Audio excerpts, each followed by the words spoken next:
আমরা পাপী, এখন আমাদের মৃত্যুকাল আমাদের মঙ্গল প্রার্থনা করো। আমিন।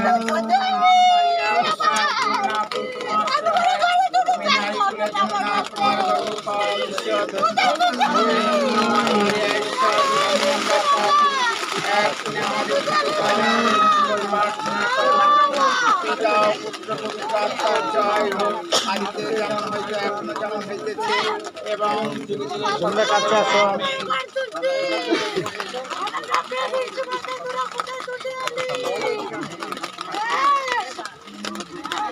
এই সঙ্গে কাছে আসো। আমরা নীরব হই। প্রভু তোমাদের সহায় থাকুন। যোহন রচিত পবিত্র মঙ্গল সমাচার থেকে বাণী পাঠ। হে প্রভু, তোমার মহিমা হোক। বেথানিয়া গ্রামে এসে যিশু জানতে পারলেন যে 4 দিন হলো লাজার সমাধিস্থানে রয়েছে।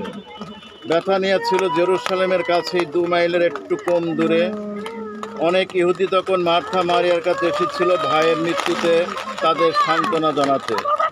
যখন মার্থা শুনতে পেলেন যে যিশু আসছেন, তখন তিনি নিজেই তার সঙ্গে দেখা করতে চললেন, কিন্তু মারিয়া বাড়িতে রইলেন।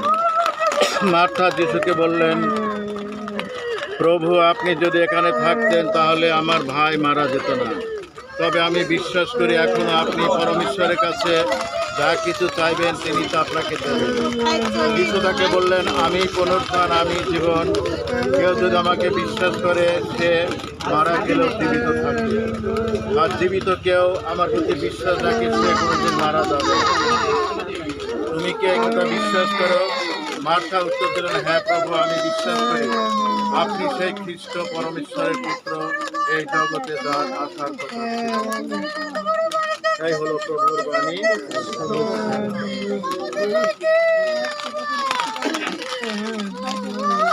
সর্বশক্তিমান পিতা পরমেশ্বর, তোমার এই সন্তানকে পৃথিবী থেকে নিজের কাছে ডেকেছ। এখন ধুলার দেহটি ধুলাতে সমাহিত করতে আমরা এসেছি। সঙ্গে সঙ্গে এর অমর আত্মাকে ঈশ্বরের হাতে সমর্পণ করে আমরা এই প্রার্থনা করি, করুণাময় পিতা তাকে যেন শাশ্বত শান্তি দান করেন। বিচ্ছেদ বেদনে আমরা যারা পড়ে রইলাম, আমাদের যেন আশীর্বাদ করেন। হে প্রভু যিশু, 3 দিন কবরে সাহিত্য থেকে তুমি প্রত্যেকটি কবরকে করে তুলেছ মরণের শয়নভূমি। আবার এই কবর থেকে পুনরুত্থান করে তুমি তা করে তুলেছ জীবনের উত্থান ভূমি। মিনতি জানাই, যতদিন না জগতে সেই শেষ দিন আসে, যতদিন না আমাদের এই প্রিয়জন তোমার এই সন্তান তোমার সঙ্গে পুনরুত্থিত হন, ততদিন এই কবর যেন তার বিশ্রাম ভূমি হয়ে থাকে। শেষে তিনি যেন তোমার অমর জীবনের আলোকে জেগে উঠে তোমার আলো রাজ্যে চিরকাল বাস করতে পারে। হে প্রভু, শোনো আমাদের প্রার্থনা। তুমি জীবন, তুমি পুনরুত্থান, যুগে যুগান্তরে।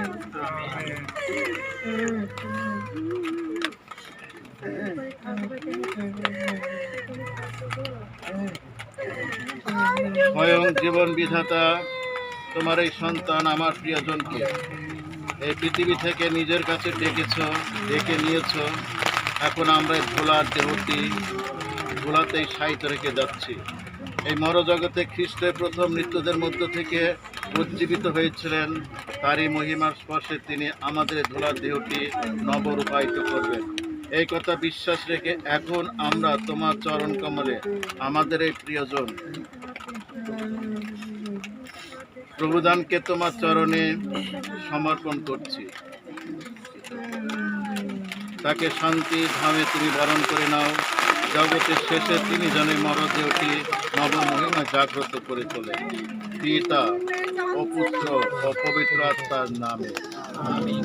আমরা এখন শেষবারের মুখে তাকে দেখব, তারপর বন্ধ করে দিয়ে আমরা আস্তে আস্তে তাকে সমাধি দান করব।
এই মহাপুনরুত্থান দিবসে প্রতীক্ষায় আমাদের প্রিয়জন প্রভুদানকে পরম শান্তিতে বিশ্রাম করুক। পিতা ও পুত্র পবিত্র আত্মার নামে। তুমি ধুলা থেকে এসেছো, আবার ধুলাতে মিশে যাবে। এখন তুমি মাটির বুকে শান্তিতে বিশ্রাম করো, যতদিন না প্রভু ফিরে এসে তোমার এই ধুলার দেহটি স্বর্গের মহিমায় পুনর্জীবিত করে। পিতা ও পুত্র পবিত্র আত্মার নামে।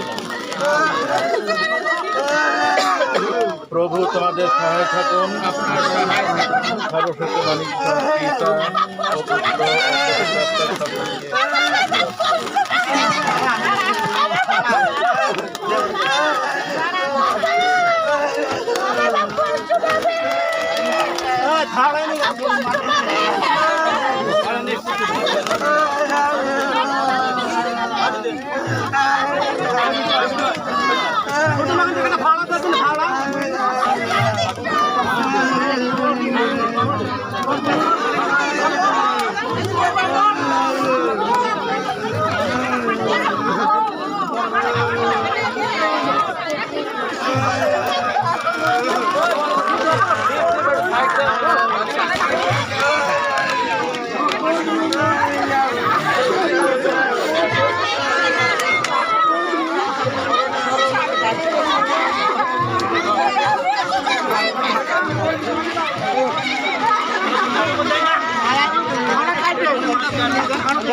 Thank you.